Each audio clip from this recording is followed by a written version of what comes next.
أشهد أن لا إله إلا الله وحده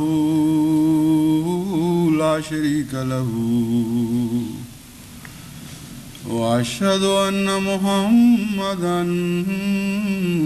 عبده ورسوله أما بعد فأعوذ بالله من الشيطان الرجيم بسم الله الرحمن الرحيم الحمد لله رب العالمين الرحمن الرحيم مالك يوم الدين إياك نعبد وإياك نستعين اهدنا الصراط المستقيم صراط الذين أنعمت عليهم غير المغضوب عليهم ولا الضالين إن الذين فتنوا المؤمنين والمؤمنات ثم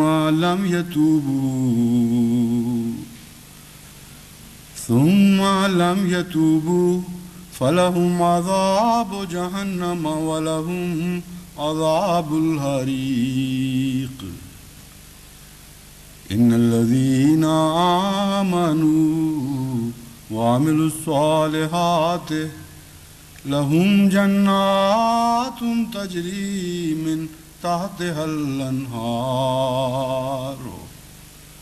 ذلك الفوز الكبير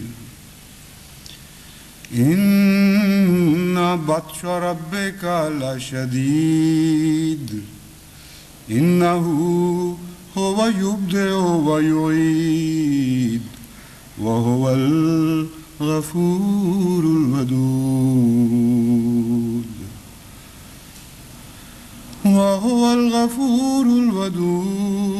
ذو العرش المجيد فعال لما يريد.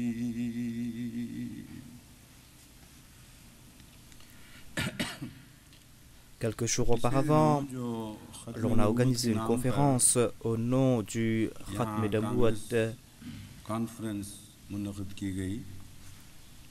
puisque ces personnes ont un lien avec le Congrès du Pakistan. C'est pour cette raison que par erreur, au lieu de prononcer le mot conférence, j'ai prononcé le mot congrès. En tout cas, cette conférence est historique. Car avant cela, le gouvernement et les États qui faisaient du complot contre l'islam aidaient ces personnes sous le couvert de l'anonymat. Et maintenant, ils ont tout dévoilé au grand jour. Le gouvernement pakistanais est en train de les aider et les ennemis de l'islam aussi sont en train de les aider. Donc, ils ont tout dévoilé au grand jour. C'est la première fois donc que deux gouvernements ouvertement ont présidé une conférence des Ahrar.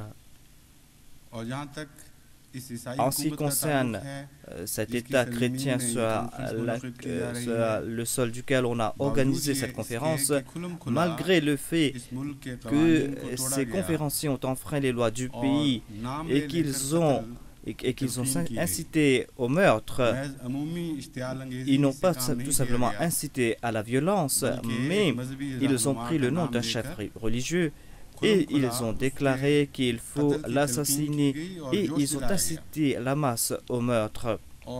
Malgré le fait qu'ils ont enfreint les lois, les gens ont fermé les yeux dessus, alors que le gouvernement d'ici est un gouvernement qui respecte ces lois. Donc, toutes ces personnes qui les aidaient sous le couvert de l'alignement, maintenant, tous ces gouvernements sont sortis au grand jour. En ce qui concerne les objectifs sont différents, mais la cible est toujours la Jamaat Ahmadiyya. Je ne vais pas m'appesantir sur les intérêts de l'Arabie saoudite à ce propos. En résumé, je veux tout simplement ajouter ici qu'auparavant, ils avaient organisé une conférence qu'ils avaient nommée la conférence du Hijaz, et la crème des Ahl Sunnah y ont fait des grands discours et ils ont souligné ce fait que l'Arabie saoudite est en train de faire des complots afin de répandre le wahhabisme dans le monde entier. Ils sont en train de profiter de leur pétrole, de l'or, afin d'établir le wahhabisme au Pakistan et dans d'autres pays du monde islamique. C'est pour cette raison que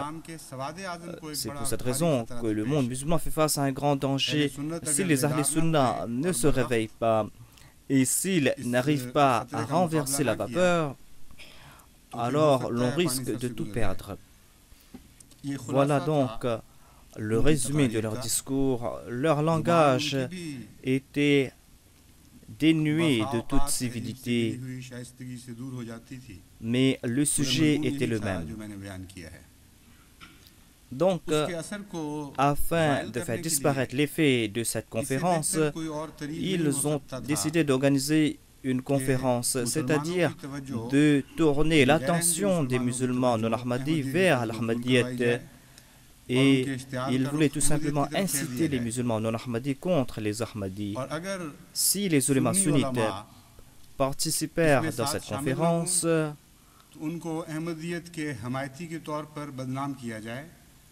alors ils vont atteindre leur objectif. Et en tout cas, s'ils n'invitaient pas les sunnites, ce sont les wahhabites qui allaient recevoir tous les palmes de l'honneur. Donc, leur réponse était pleine de sagesse, même si leur réponse était dénuée de toute politesse. En tout cas, c'était un coup politique extrêmement judicieux.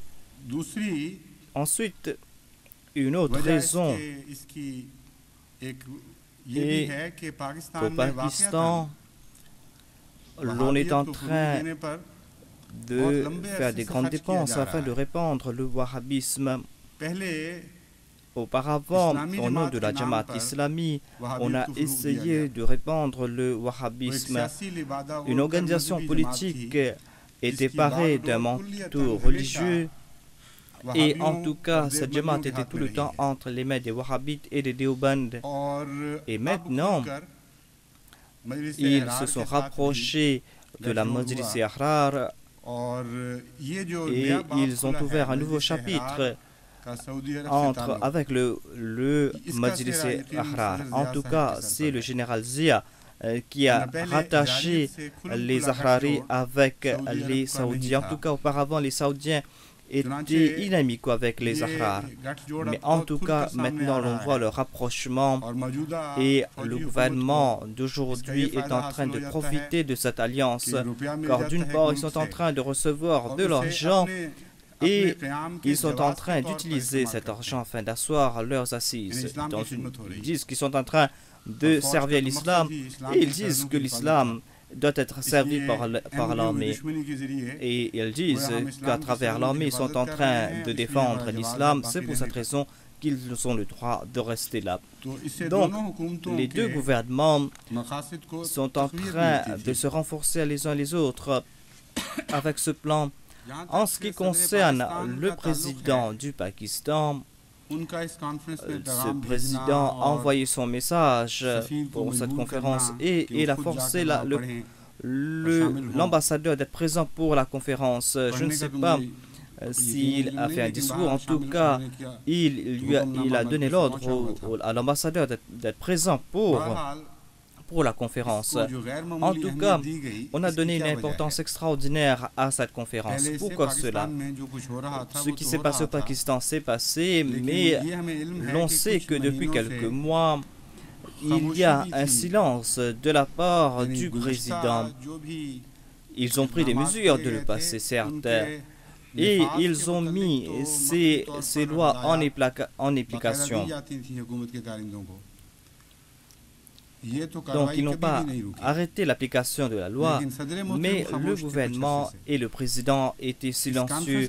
Au cours de cette conférence, ils ont brisé ce silence. Et ils ont accordé une importance extraordinaire à cette conférence. Pourquoi les raisons? Les raisons sont multiples. Une des raisons est qu'au cours de cette période, il y a eu les élections et un gouvernement démocratique aurait dû se mettre en place. Mais pour une longue période après l'élection, il n'y a pas eu de gouvernement démocratique et c'est quelque chose que toute personne, même la personne qui a la moindre connaissance de la chose politique, ne peut pas comprendre. Cette personne ne pourra pas comprendre pourquoi, après des élections, ce gouvernement démocratique s'est mis dans le giron de la loi martiale. C'est comme si une chatte est en train de s'occuper des souris et qu'il est en train de nourrir ces souris de son lait. C'est une contradiction interne. Quand la loi martiale se met en place, c'est pour détruire la démocratie.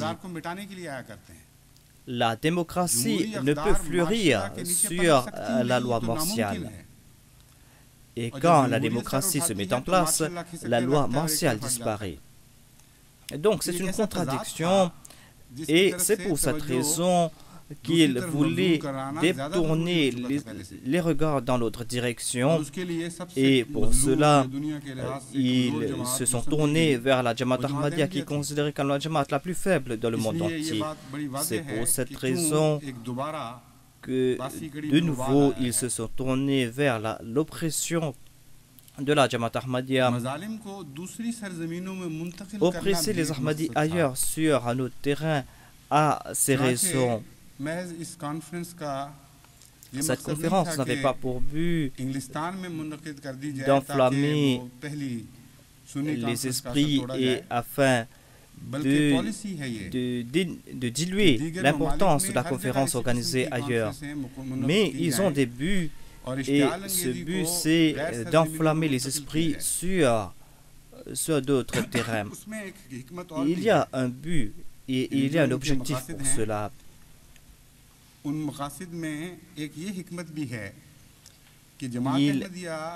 voulait tout simplement faire comprendre que la Jamaat Ahmadiyya est en train de dire qu'un dictateur est en train d'opprimer des milliers de citoyens innocents de son pays. Donc, cette voix de la Jamaat Ahmadiyya a de l'effet et bon nombre d'États dans le monde entier sont en train de comprendre ce qui est en train de se passer. C'est-à-dire que le gouvernement pakistanais est un gouvernement oppresseur. Tout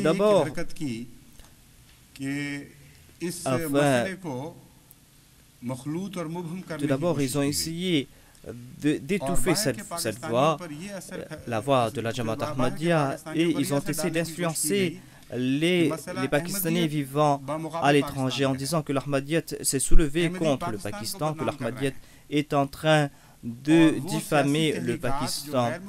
Et ces Pakistanais qui se soulevaient contre le dictateur, ils ont essayé d'étouffer leur voix et bon nombre de Pakistanais simples d'esprit sont tombés dans leur piège. Et nous avons dû nous-mêmes faire beaucoup d'efforts afin d'enlever et de dissiper ces malentendus. C'est-à-dire que la Jamaat Ahmadiyya n'est pas l'ennemi du Pakistan. Nous, les Ahmadis, nous sommes ceux qui sont les plus patriotiques d'entre tous les Pakistanais. Malgré vos oppressions, si aujourd'hui le Pakistan fait face à un danger, ce sont les Ahmadis pakistanais qui vont faire les plus grands sacrifices. et dans le monde entier, ce sont les Ahmadis qui ont rehaussé le renom du Pakistan. Aucune autre Jamaat ne l'a fait dans le monde entier. Vous n'avez même pas fait 1/100 des efforts que les Ahmadis ont fait. Montrez-moi une Jamaat qui a fait autant pour le Pakistan. Montrez-moi une seule Jamaat qui a défendu le Pakistan. Même quand le Pakistan n'a pas fait face à des dangers, les Ahmadis l'ont défendu. Non seulement que des Ahmadis pakistanais, mais les Ahmadis non pakistanais aussi l'ont fait. Les Ahmadis anglais, les Ahmadis chinois, les Ahmadis africains l'ont fait. Ils ont tous défendu le Pakistan. Montrez-moi un pays où l'Ahmadiyat s'est répandu et où les Ahmadis n'ont pas défendu le Pakistan, tout simplement parce que la direction vient du Pakistan.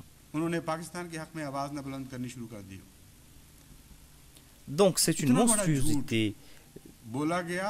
Et malheureusement, les gens ont accepté ce mensonge. Et ici, au Royaume-Uni, à Bradford et dans d'autres endroits, où il y a des travailleurs qui sont venus du Cachemire, il y a même des intellectuels parmi ces personnes. Mais ce sont des gens qui ne connaissent pas grand-chose à propos de la religion et ne réfléchissent pas assez à ce propos. Et ils n'arrivent pas à faire la différence entre la vérité et le mensonge. Donc, ici et ailleurs, ils sont en train d'inciter les Pakistanais contre l'Ahmadiyat. Ils sont en train de dire que l'Ahmadiyat est en train de diffamer le Pakistan, alors que c'est un mensonge fabriqué de toutes pièces. Voilà donc un mensonge fabriqué de toutes pièces. Nous ne faisons pas de propagande contre le Pakistan. Au contraire, nous sommes en train de protéger le Pakistan de l'oppression. Il y a ensuite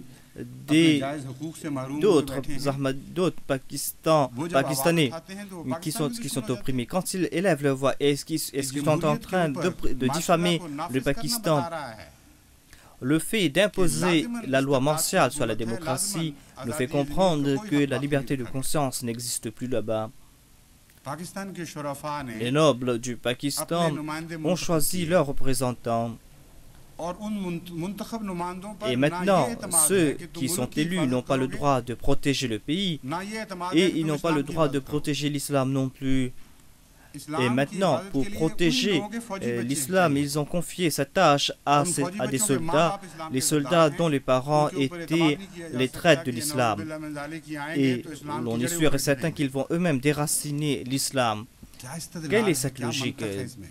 Mais en tout cas, voilà leur déduction, voilà leur logique qu'ils présentent au monde, mais en trompant les gens, en aveuglant les esprits.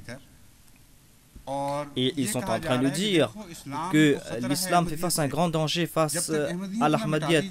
Et tant qu'on ne se débarrasse pas de l'Ahmadiyat, comment peut-on se départir de cette loi martiale? Et c'est l'armée qui, plus que tout autre, peut protéger l'islam. Et c'est l'armée qui va établir l'islam. Si on laisse l'islam entre vos mains, vous n'allez rien accomplir. Voilà en résumé leur déduction.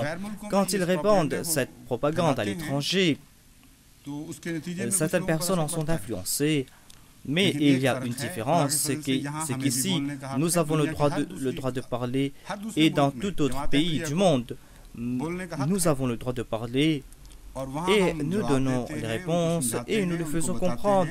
Nous leur disons que nous sommes tous dans la même galère. Vous êtes des opprimés, et nous le sommes tous. La différence, c'est que nous sommes plus opprimés que vous, c'est tout. Et c'est là que ces personnes comprennent.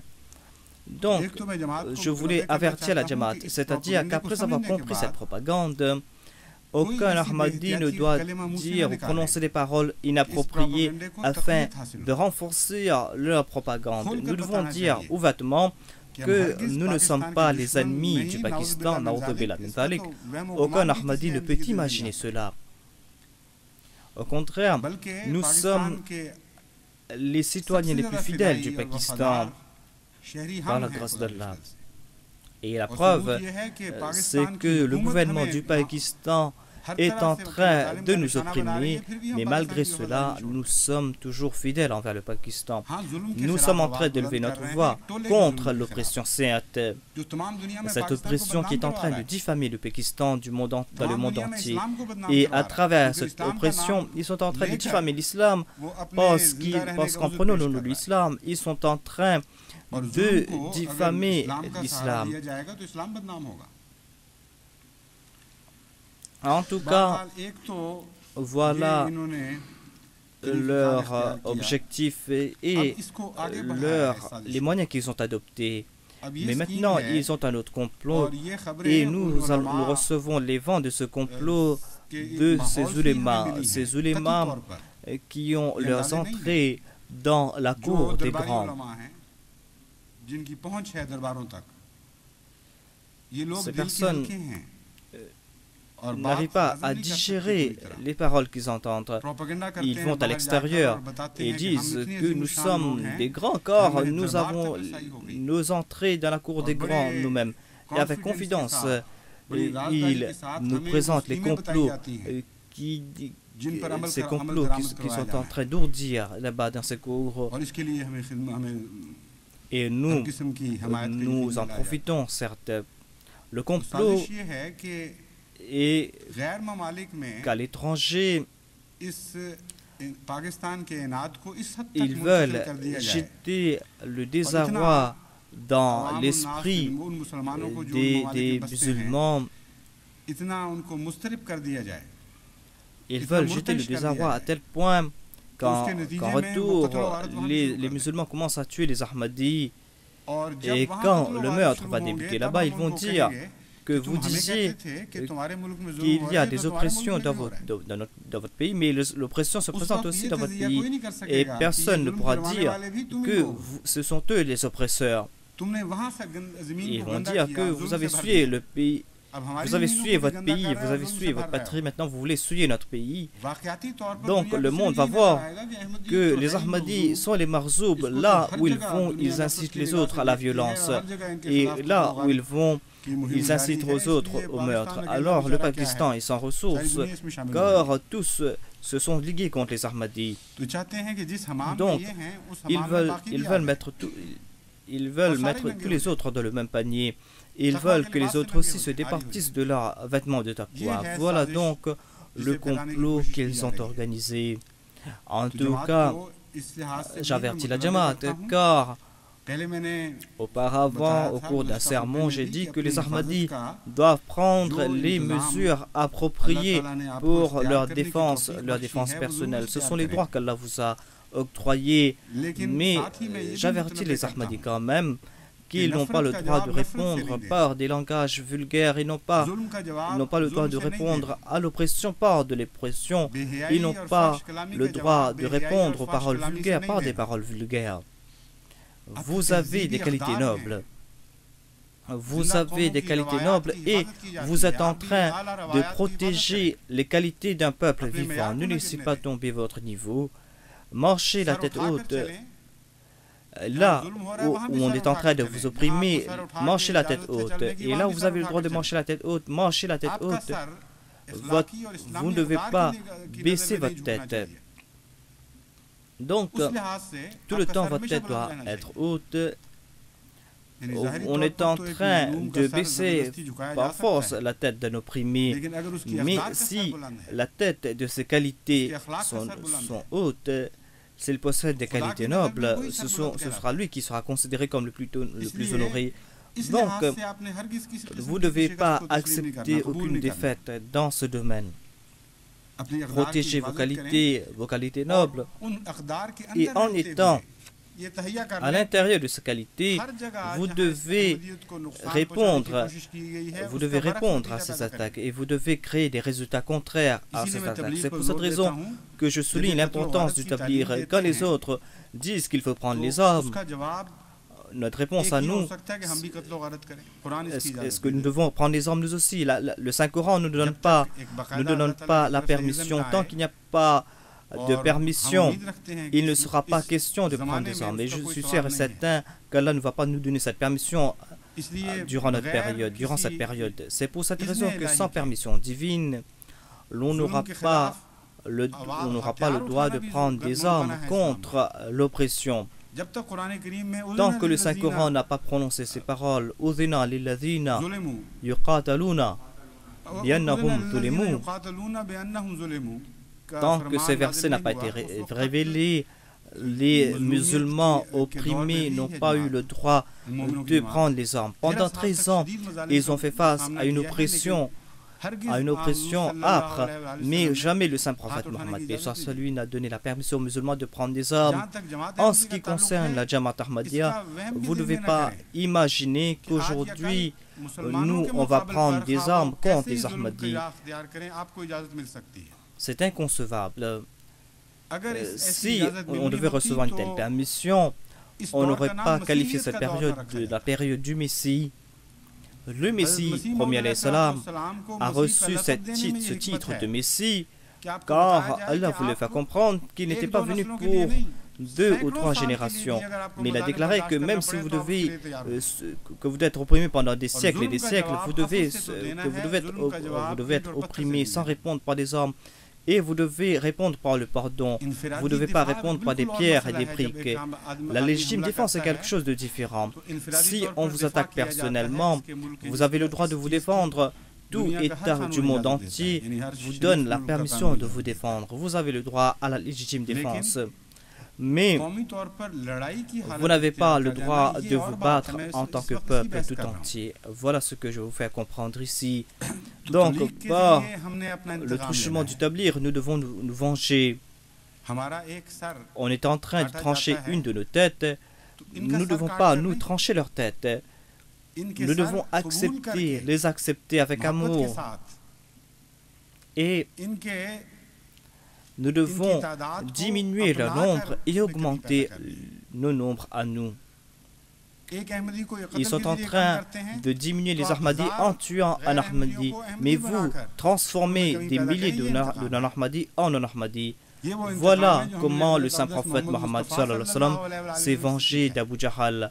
Voilà ce que nous avons appris de la vengeance du saint prophète Mohammed. C'est-à-dire, il a fait du fils d'Abu Jahal son fils à lui. Il a pris le fils de Walid. Et il a fait du fils de Walid son fils à lui. Cela ne s'est pas passé une seule fois. Mais le saint prophète Mohammed lui a pris les fils des centaines des fils de ses ennemis. Et il les a pardonnés. Et toutes ces générations se sont liées avec le saint prophète Mohammed lui. Et ils ont envoyé des darouds sur le saint prophète. Et ils ont maudit leurs parents. Et il ne peut pas y avoir de plus grande vengeance. C'est une vengeance, certes, mais c'est une vengeance qui apporte le salut. C'est une vengeance, certes, mais c'est une vengeance qui porte une faveur immense. Aucun peuple ne peut présenter une vengeance aussi sublime. Quand le saint prophète Mohammed lui a eu la suprématie, il s'est vengé de la même façon. Il ne s'était pas vengé par force. Donc vous devez vous venger de la même façon, c'est-à-dire là où ils sont en train de vous opprimer, de vous oppresser, vous devez vous venger de cette façon. C'est-à-dire, s'il y avait une seule personne qui se convertissait, maintenant vous devez avoir des centaines, des milliers de convertis. Autant ils essayent de vous opprimer, autant vous devez vous soulever de la bonne façon. C'est-à-dire, vous devez faire preuve d'une grande détermination. Voilà donc comment vous venger.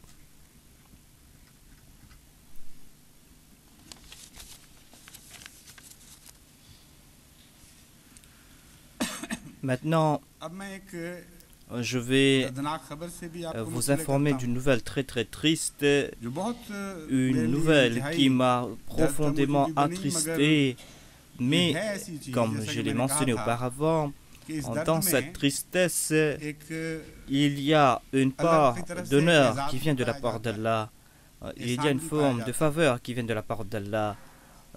C'est une tristesse qu'Allah accorde à ses serviteurs choisis. C'est une tristesse qui n'est pas accordée aux ennemis. C'est-à-dire, c'est la tristesse du martyr. Quelques jours auparavant, un missionnaire fidèle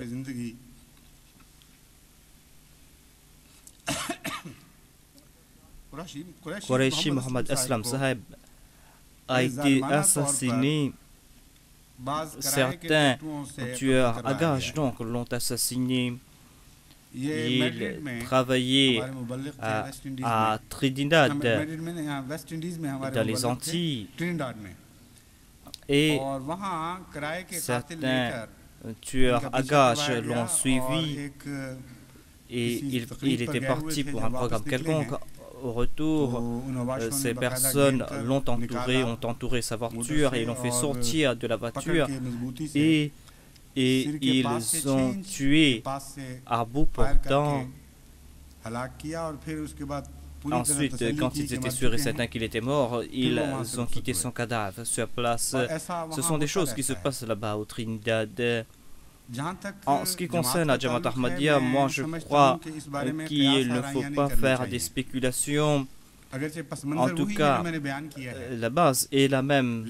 Mais la taqwa nous requiert que tant qu'on ne fait pas de recherche, tant qu'il n'y a pas de preuves, on ne doit pas blâmer l'ennemi. Ils sont en train de menacer les Ahmadis, mais tant qu'il n'y a pas de preuves, les Ahmadis ne doivent pas les blâmer.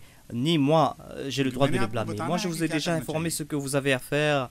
Donc, quand j'ai mentionné tous ces faits, je ne voulais pas dire que ce sont ces ulémas qui nous ont menacés ouvertement et cet État qui est en train de nous soutenir, ce sont eux qui ont payé ces gens afin d'assassiner ce missionnaire.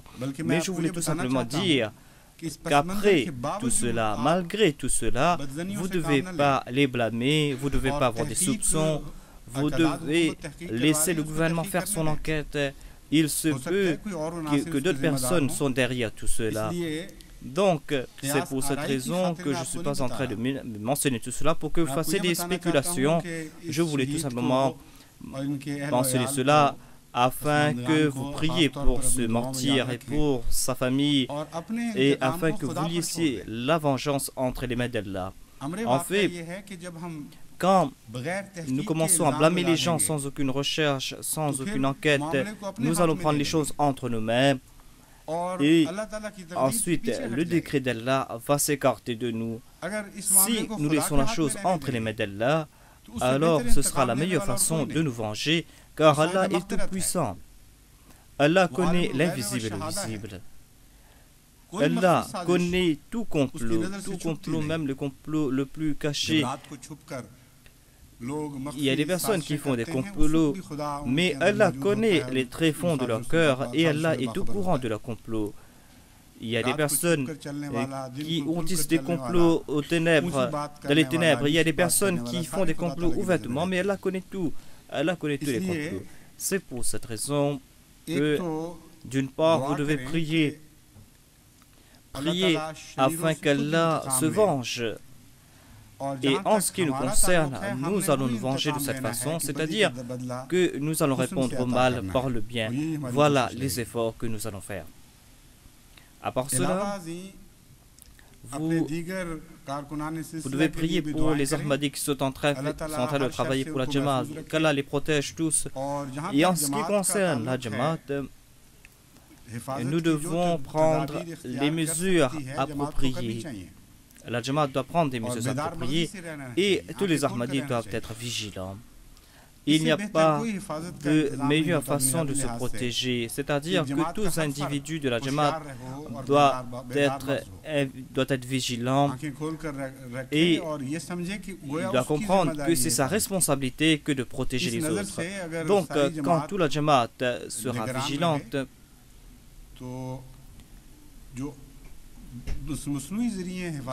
il y a par exemple des gouvernements qui prennent de grandes mesures afin de se protéger. Mais en tout cas, cette méthode qui est la nôtre est la meilleure. Il y a des gouvernements, il y a des États qui prennent des mesures, mais quand même, il y a des gens qui arrivent à assassiner les autres. Mais si tous sont vigilants, si tous comprennent qu'ils doivent être prêts à faire des sacrifices et à protéger les autres, alors par la grâce d'Allah, le niveau de sécurité va augmenter. Mais en fin de compte, je veux mentionner un autre aspect du sujet que j'ai mentionné, c'est-à-dire quel est ce langage que le président a utilisé dans le message qu'il a donné. Il a déclaré que la Jamaat Ahmadiyya est un cancer qui affecte notre société. Et moi, en tant que chef d'État, je vous fais la promesse que je vais enlever ce cancer. Quel est ce langage? Aucun chef d'État digne d'un pays civilisé ne peut utiliser un tel langage. Donc, que peut-on déduire de ce langage? D'une part, un Ahmadi peut déduire que ce président voue une haine exécrable contre la Jamaat Ahmadiyya. Mais il y a un autre comportement du président qui est en train de démentir cela. Car cette personne qui fait preuve d'inimitié à l'encontre de la Jamaat Ahmadiyya, qui prononce de telles paroles à l'encontre de la Jamaat Ahmadiyya, ce même président part chez certains Ahmadis, il prend des photos avec des Ahmadis et ils en sont fiers des deux côtés. Donc, ici, l'on voit une toute autre personnalité. C'est pour cette raison qu'il y a quelque chose que l'on ne voit pas. Moi, je crois que telle est sa destinée, c'est-à-dire qu'il a dû utiliser un tel langage. Car un cancer est un rebelle. Et on ne peut pas qualifier d'autres maladies de rebelles à part le cancer. Seul le cancer peut être qualifié de rebelle. Car quand il y a un cancer, quand une partie du corps est atteinte de cancer, cette partie du corps se rebelle contre le système du corps. On ne peut pas essayer de sauver cette partie du corps qui a été atteinte par le cancer. On peut sauver d'autres parties du corps qui sont atteintes d'autres types de maladies. Parce que ces parties du corps sont affectées par une maladie externe. Mais ici, quand une partie du corps est atteinte par le cancer, cette partie du corps essaye d'affecter les autres parties. Elle essaye de prendre contrôle des autres parties du corps. Elle essaye de prendre les ressources des autres parties du corps. Et ces parties du corps qui n'arrivent pas à se défendre, elles sont complètement subjuguées par ce cancer, par cette partie du corps qui est atteinte par le cancer. Donc, c'est une forme de rebelle et dans la langue française, on qualifie cela de cancer. Et dans l'idiome religieux, on qualifie une telle personne de Ashir. Dans le Saint-Coran, l'on comprend qu'il y avait de telles personnes dans le passé qui ont qualifié les Salihin, les saints d'Allah, d'Ashir. Ils les avaient qualifiés de cancer. Le Saint-Coran déclare par exemple à propos de la tribu de Thamoud, il est dit que le peuple de Thamoud s'est adressé à Salih. Ils ont déclaré A'ulqiya dhikru alayhi min baynina bal huwa kadhabun Ashir. Le rappel a-t-il été révélé à lui seul d'entre nous tous? Est-ce que c'est lui qui a reçu le rappel d'Allah? Est-ce que nous ne connaissons pas notre société? Comment se peut-il qu'Allah se parle à cette personne et il ne parle pas à nous? C'est-à-dire que nous sommes des saints, nous savons à quel point nous sommes pieux, nous savons notre état, nous connaissons notre état. Mais voilà que cette personne se lève et déclare qu'il a reçu le rappel de la part d'Allah. Cela est impossible. Non, c'est un menteur et un menteur sans vergogne. Un fier menteur, un rebelle. Il va vous consommer tous, il va consommer votre sang. Et malgré le fait qu'il soit malade, il va vous contrôler. Voilà ce qu'on qualifie de cancer donc. Mais dans la première partie de ce verset, l'on trouve l'argument contre ces personnes. Si dans cette société, on est désespéré. Et si on regarde une telle personne en disant que c'est impossible qu'elle reçoiive la parole de Dieu, cette société n'a pas le droit de se qualifier de société pure et sainte et de qualifier les autres d'impurs et de souillés. Un salih, c'est celui qui reçoit les paroles divines. Un salih n'est pas celui qui déclare qu'il est impossible qu'Allah parle aux autres et ne parle pas à nous. Donc une autre faiblesse de leur part, c'est que même si vous arrivez à prononcer ces paroles ou pas, en tout cas, cette personne qui est le président, elle a accepté sa faiblesse. En tout cas,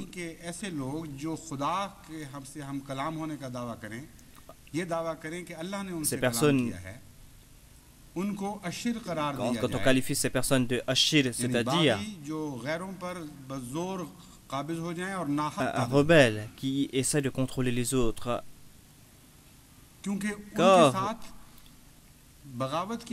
car avec ces personnes, l'on doit voir les autres signes de la rébellion. Un rebelle, il a besoin de la force.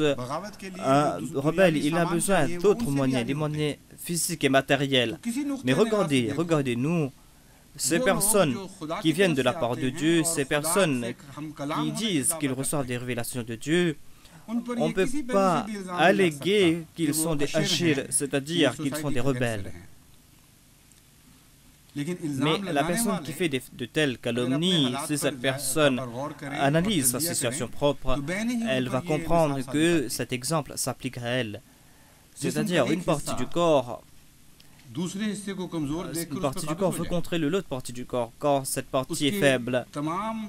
Et elle essaie de contrôler tous les moyens financiers et tous les moyens économiques. Et ce sang qui doit couler dans le peuple, cette personne veut contrôler ce sang et le faire couler parmi un peu. Et tel un vampire, cette personne veut sucer le sang de tout le peuple. Voilà ce qu'on qualifie d'ashir. Donc, vos déclarations sont autres et votre comportement est tout à fait autre. En tout cas, je voulais tout simplement dire que nous ne reposons pas nos espoirs sur un pouvoir mondain, mais nous plaçons notre confiance en Dieu seul. Il y a certains Ahmadis qui sont en désarroi, mais ils doivent comprendre que ce ne sont pas eux qui contrôlent le temps, mais c'est Dieu qui contrôle le temps. Et Dieu sait et connaît à quand et pourquoi manifester son décret. Et une des raisons, c'est que pourquoi le président est resté silencieux et pourquoi est-ce qu'il a brisé ce silence maintenant? C'est-à-dire ce Dieu à propos duquel on est en train de parler, ce Dieu qui va annoncer son décret. Ce Dieu n'a pas mis son décret en place. Et l'on sait qu'il y a des rapports du CID que la Jamaat Ahmadiyya est en train de dire que le président ne vivra pas plus de 8 ans. Malgré qu'il n'y avait pas de nom dans la prophétie du Messie premier, malgré qu'il n'y avait pas spécifié de période, mais celui qui est opprimé cherche ces endroits où l'on peut trouver de telles possibilités. C'est pour cette raison que les Ahmadis font des recherches. Et moi aussi, des fois, je pense que cette prophétie s'applique à notre époque. En tout cas, aucun Ahmadi n'est coupable, car tout Ahmadi est opprimé. On est en train de les priver de ses droits fondamentaux. Cet Ahmadi est opprimé par les mains de ses concitoyens. Et le président de la République, au lieu de protéger ses droits, est en train de l'opprimer davantage. Et ce président est en train de libérer ses ennemis et de les laisser les attaquer. Donc, dans une telle situation d'oppression, Si aucune parole ne sort de la bouche, alors ce sera quelque chose d'étonnant. Donc, ce seront peut-être des spéculations. Et c'est peut-être pour cette raison qu'il est resté silencieux. Car ce n'est pas la première fois qu'un tel événement s'est passé. Cela s'est passé à plusieurs reprises. C'est-à-dire que des fois, les ennemis de Dieu sont frappés de peur et sont pris par le désarroi. Ils disent que peut-être il se peut que Dieu manifeste son décret en leur faveur. Et Dieu a mentionné l'effet des grands ennemis de la vérité. C'est-à-dire qu'ils sont restés silencieux pendant une période quelconque. Ensuite, ils se sont enhardis et ils ont continué les mêmes oppressions. Et ils ont donc ouvert les vannes de l'oppression de nouveau. Donc Allah sait mieux ce qui s'est passé exactement. Et Allah sait mieux pourquoi il est resté silencieux et pourquoi est-ce qu'il a brisé ce silence. En tout cas, nous connaissons les raisons matérielles et nous avons donc pu comprendre pourquoi est-ce qu'il a pu briser ce silence. Une des raisons, c'est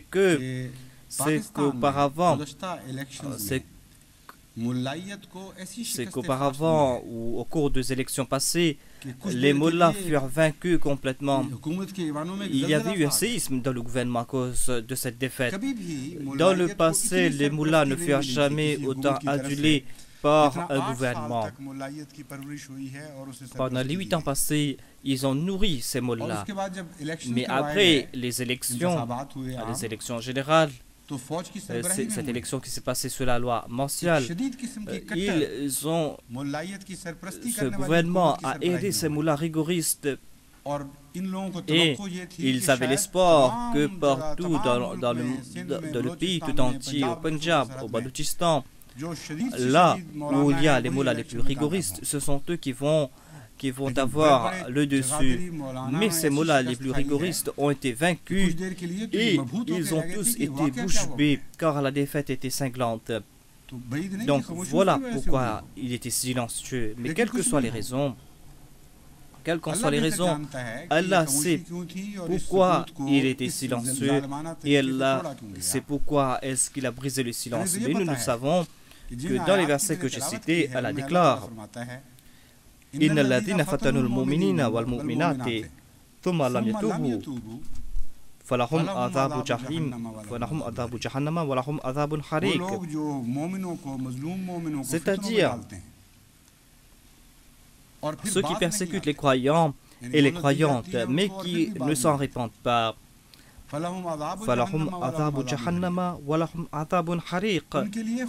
Ces personnes vont faire face au décret de Dieu. Allah n'a pas mentionné le châtiment à une seule reprise. Allah n'a pas dit qu'il y aura seulement le Adhab Jahannam ou l'Adhab al-Hariq, mais Allah a répété ce châtiment. Et Allah nous a mentionné pourquoi ces personnes vont faire face à ce châtiment, à ce double châtiment. Car ces personnes ont répété eux-mêmes leur oppression. Ils ont eu du répit, mais ils n'ont pas profité de ce répit qu'Allah les a accordé. Allah mentionne Inna batsha rabbika la shadid, innahu wa yubdi wa yu'id. C'est-à-dire, assurément, l'employement de ton Seigneur est terrible. C'est lui qui crée et c'est lui qui reproduit. Tout comme vous savez initier les châtiments, tout comme vous connaissez, tout comme vous savez comment répéter les châtiments, Dieu lui aussi va vous châtier. Mais ni Allah ni ses serviteurs ne s'en réjouissent, car Allah est très pardonnant, affectueux. L'on tombe amoureux du Saint-Coran en voyant ces paroles. Si c'était des paroles forgées, on aurait dû voir qu'Allah se venge et Allah est celui qui châtie. Mais ici, Allah déclare qu'Allah sait comment châtier. Mais à la fin, Allah déclare Wahwa al-Ghafur al-Wadoud. Allah est très pardonnant, très affectueux. Donc, quelle est la relation entre ce verset et ce qui a été mentionné auparavant? Une relation, c'est qu'Allah en a fait mention aussi afin de conseiller les gens. C'est-à-dire, certes, Allah va châtier et Allah a déclaré qu'il va châtier, mais quand même, il est très pardonnant, Allah est très affectueux. Et si maintenant vous retournez sur vos pas, alors certainement il va vous pardonner. Mais d'autre part, dans ce verset même, l'on voit leur situation déplorable. Allah déclare que vous serez châtiés par ce Dieu qui est très pardonnant, très affectueux. Imaginez à quel point vous avez dépassé toutes les bornes par rapport à l'oppression. Vous avez opprimé les gens à tel point que là, malgré le fait qu'il soit affectueux et pardonnant, il va vous punir. Dans ce verset, l'on a de l'espoir et dans ce verset, l'on trouve les encouragements à se repentir. Mais quand même, ce verset est en train d'avertir le peuple, c'est-à-dire que si vous serez châtiés en raison de votre oppression et parce que vous avez continué à oppresser les gens. Mais vous devez en avoir honte. C'est-à-dire, malgré le fait qu'Allah soit pardonnant, soit affectueux, vous allez être châtiés par lui. Au lieu de profiter de son amour, vous allez profiter de son châtiment. Donc, nous nous contentons de ce Dieu qui est affectueux, qui est pardonnant. Nous plaçons notre confiance en lui. Et nous plaçons notre confiance en lui. C'est-à-dire que nous leur pardonnons leur oppression et nous plaçons notre confiance en Dieu. Et certainement, Allah sera pardonnant envers nous. Et certainement, il va nous accorder la suprématie. Mais si vous n'arrêtez pas vos oppressions, alors certainement, il va vous châtier et il va répéter son châtiment.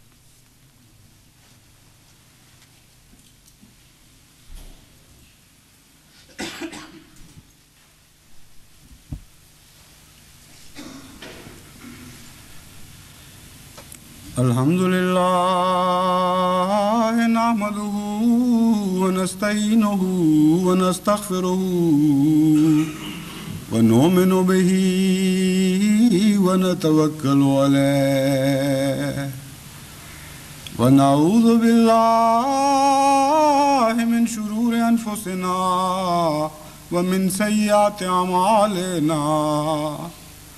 من يهده الله فلا مضل له ومن يضلل فلا هادي له ونشهد أن لا إله إلا الله وحده لا شريك له ونشهد أن محمدا عبده ورسوله. अभी नमाज जुमा के मान बाद मैं बरादरम मोहम्मद असलम साहब कुरैशी शहीद की नमाज जनाजा पढ़ाऊँगा. इबादल्लाह रहमकुमुल्लाह इन्नल्लाह यामुरु बिल अदल वल इहसान व इताइ ज़िल क़ुरबा वयन्हा अनिल फ़हशाइ वल मुनकर वल बग़ी यअज़कुम लअल्लकुम तज़क्करून. उज़्कुरुल्लाह यज़्कुरकुम वदूहु यस्तजिब लकुम वलज़िक्रुल्लाहि अकबर.